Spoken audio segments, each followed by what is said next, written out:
So ayan guys, sa araw na ito, sisimulan na natin ang paggawa ng bahay ni Lola. Kung makikita po natin, kumuha po tayo ng 2 panday. Hindi lang po basta-basta ang ginagawa natin na parang magtaklap lang tayo ng amakan or yero. We are really trying our best kung ano ba talaga ang magagawa natin. Ngayon Lana, sinimula na ang bahay mo. Masaya ka la? Masaya na, hindi na matuluan. Oo, at least hindi na po matutuluan si Lola guys. Sisimulan na po natin today ang paggawa ng bahay ni Lola. Kung makikita po natin, kitchen pa lang po itong ginagawa nila. Gusto ni Lola from here lang po talaga. Tapos dito. Hanggang dito guys, ipa-change din natin yan para meron silang mahigaan dito.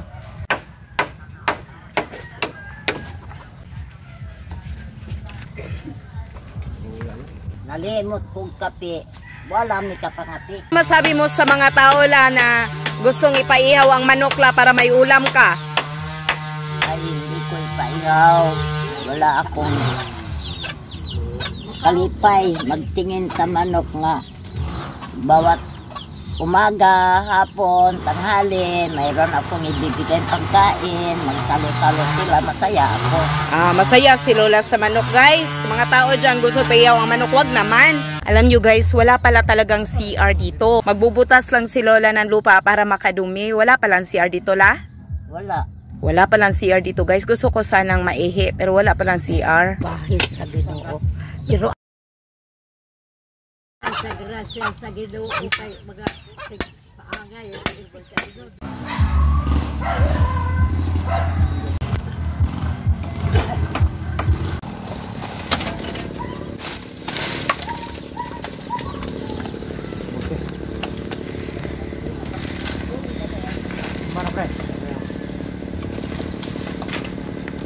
ang luma na tahanan ni Lola sinisira na po natin.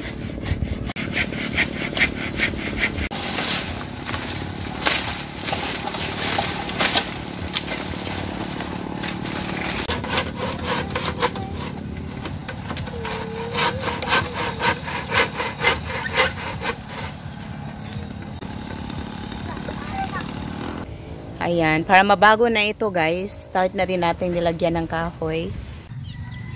Ayan guys, i-cleaning na natin ang loob ng bahay. Kailangan na nating i-cleaning ito kasi sisirain na po ito guys. Ayan, so pinapalabas na natin ang mga gamit. Na asin, ang mga plato, mga radyo, yan, kung ano yung nasa loob ng bahay, yung mga plato dyan, dapat na talaga kunin. Ayan guys, so makikita natin today, kinukuha na natin yung mga gamit sa loob. Pinapalabas na natin lahat guys, kasi sisirain na nga po itong maliit na bahay na to para ayusin na po talaga. Highly recommended din po ang ating mga panday today. Kapag may mga tao dyan gusto magpagawa ng bahay guys, titingnan natin si Lola ngayon. Wow, si Lola guys is kakain na siya. Lola, mabuti naman po at meron na tayong kanin at ulam today la. Kain tayo. Oh. Masarap itong ulam ko oh. Isdang tanga. Anong isdang tanga la? Isda pumasok sa lata, walang ulo. Tanga. Oo, tanga yan. Isdang tanga po ang ulam ni Lola guys. Kasi yung isda daw pumasok sa lata. Walang ulo, kaya tanga. Dapat mautak tayo, di tayo tanga. Lola. Oh, salamat. Salamat la. Pasakaling hindi kayo magbago Na? at tumutulong sa mahirap. Oo, salamat la. Ang Diyos la is palaging tumutulong sa'yo. Kahit di man po kaming ginamit niya, may mga tao pa rin na ginamit ang Diyos sa'yo, di ba? Oo. Sisimulan na natin ang paglalagay ng yero. Yan, excited na din po ako at si Lolo at Lola excited na rin po. Kasi pag umuulan, di na po sila dito mababasa. Inuna po natin itong kitchen nila guys. Kung makikita natin, malaki naman po yung kitchen nila, no? Kasi 5 yero po ang lalagay natin dito guys. And it's not too bad, it's not too small yung kitchen. Ganito lang sana talaga kalaki yung kitchen nila.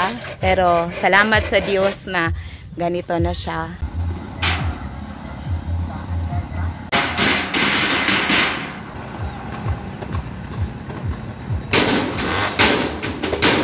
La, hindi ka na mainitan dito la at di ka na mauulanan la. Diba? Oh, Lola. Salamat po. Ayan, guys. Hindi na maulanan si Lola dito, guys. Yung kitchen niya, guys. Tapos nating ayusin is, yan na naman po dyan. Diba? Salamat sa ating mga panday. Sa po ay nasimula na natin ang bahay ni Lola para sa mga tao na buong pusong tumulong, sumuporta, nagkomento ng mga magagandang salita. Maraming salamat po sa inyo. Alam niyo po ba, hindi ko to mabubuo ng ako lang kung wala kayo na tumutulong financially, mentally, emotionally. At ang mga tao na nasa aking paligid na nagbibigay kalakasan para ang anumang ating sinimulan ay matatapos. Ang ating ginawa sa araw na ito ay siyang nagbibigay talaga ng tunay na kasiyahan sa puso ni Lola at sa mga tao din sa paligid niya. Sa inyong lahat po, may the Lord God Almighty blesses you all, both now and forever. God bless you.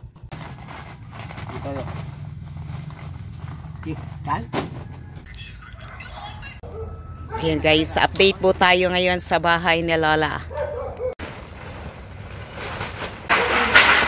Pagkatapos po ng kitchen, ito na naman pong kanilang tulugan ang chini-change natin today. Ayan guys, ito po yung simula ng bahay. Ganito po siya. And then titingnan natin kung ano nga ba ang magiging resulta niya. Kitang-kita na ang loob. Dayon guys, ito si Lola. Anong pangalan ganit ni Lola? Munina. Lola Munina. So ito si Lola Munina guys, no, yung bahay niya updated pa rin tayo, pinapagawa today. Tapos na yung kitchen, tapos ito namang higaan niya. Pero may isang wish si nanay guys, kasi pila ka years la na hindi mo nakikita yung mga kapatid mo.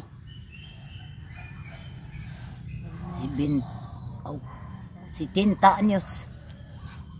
70 years na hindi mo nakikita yung mga kapatid mo. Ilan yung kapatid mo la? 6 pa doon. 6. Tapos yung nanay mo buhay pa, hindi na. Ewan ko lang. So, 70 years guys, yung pamilya niya nasa Palawan ngayon. Kaya nag-request siya kanina na baka makita natin yung mga kapatid niya kasi na-miss na niya, di ba? So, anong gusto mo mensahe para sa kanila la? Anong gusto mo sabihin para sa mga kapatid mo? Gusto ko silang makausap, gusto ko silang makita, baka sakaling mga buhay pa. O, sino yung mga pangalan nila la? Banggitin mo na dito la. Si Manong Jojo, Kamagulangan, si Apelyido. Jojo Aranilia. Aranilia, una, pagka ikadalawa, Antonita Aranilia. Antonieta Aranilia, ikatlo, Ako ang katulo. ikaw ang katulo, nakita ka na. Pangapat la, Erna si Erna Aranilia. Aranilia, panglima, Sonia Aranilia, pang-anim, Anita. Anita Aranilia, yung papa mo la, Si Usi Aranilia. Jose Aranilia, yung mama mo, Angelita Similia. so Angelita Similia.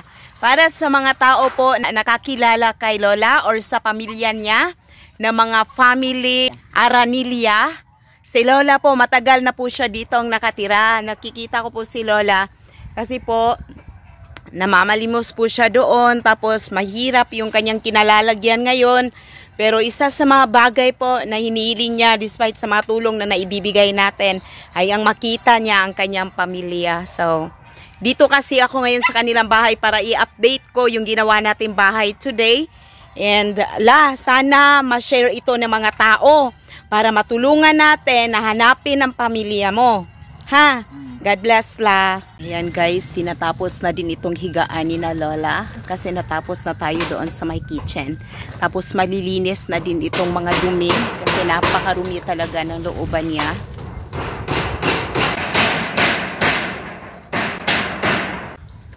Si Lola ang supervisor today guys kasi pinapagawa na niya ang kanyang bahay. So La, ano masasabi mo sa iyong mga panday? Magaling, magaling. Ha? Magaling. Magaling, magaling daw. Good job. Ayan guys, ito yung higaan ni na Lolo at Lola na kailangan na talagang linisin. Kasi guys, nilalagyan na ito ng yero, tapos lalagyan din ito ng amakan here.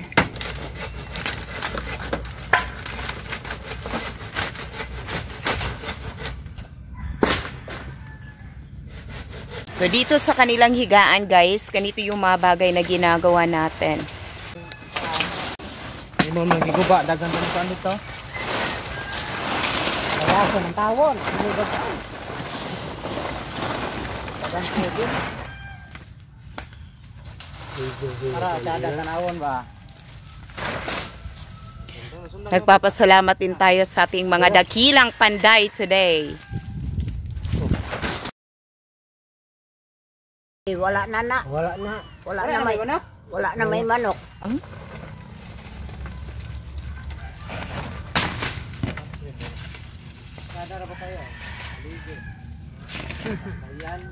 Nakikita natin, sinisira na talaga lahat ng mga nakakabit sa bahay. Pagkatapos nating nagawa yung kanyang kusina doon, malagyan ng yero, ito na namang kanyang higaan. At pagkatapos ay ilalagyan to ng amakan at plywood. Kumusta ka la? Mabuti rin. Mabuti rin. Masaya ka naman. Masaya na makita ng hindi na matuluan. Di na matuluan la.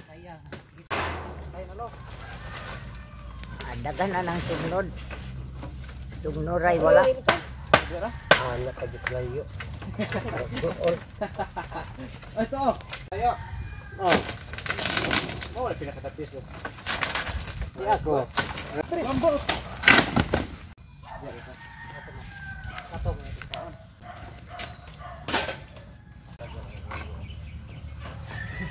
Ayan guys, inalis na rin nila ang mga gamit. At ang aso ay nakatingin, akala niya ay pinapalayas na sila.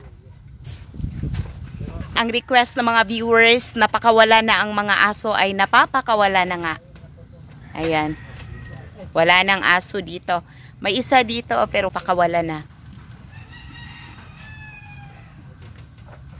Kuan ng tala, pang nabuhian, pang isda. Gadit. Dalaga ko.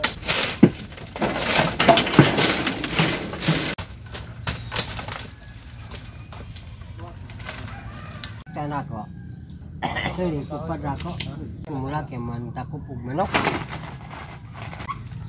Ya, Simula na po ng paglalagay ng mga amakan niya dito sa loob. Which is, makakahinga talaga sila dito guys ng mahinahon kasi spacious na talaga siya. Ayan. so nag-reflect. Kana diya ta mo piko. Ayan guys, nilalagyan na natin today ng amakan. Si Lolo silip ng silip. La, nagutom ka la. Bubukas ko kung mayroong makain. Wow, may kanin si Lola. Kain ka la ha. Very good la, kain ka. Makain. Oh, kumakain si Lola guys. Ayan. Dinara. Lola, dili na ka mauulanan ngayon la. Hindi na kayo mauulanan. Di na. Oh, hindi na sila mauulanan guys. The best talaga ang amakan. Sa mundong punong-puno ng mga taong mapanguskay, sobrang nakakasakit talaga. Kung iisipin ko lang ang sinasabi nila ay madudurog ang puso ko. Kung kaya pinapasa Diyos ko na lang ang lahat, tulad ng mga negatibong sinasabi ng ibang tao. Hindi ko man ma-please ang lahat ng tao, pero ito lang ang alam ko. May puso talaga akong tumulong sa kapwa ko tao. Lalo na sa mga taong nahihirapan, mga matatanda, sa mga may sakit. To God be all the glory. May the Lord God Almighty blesses us all, both now and forever. God bless you.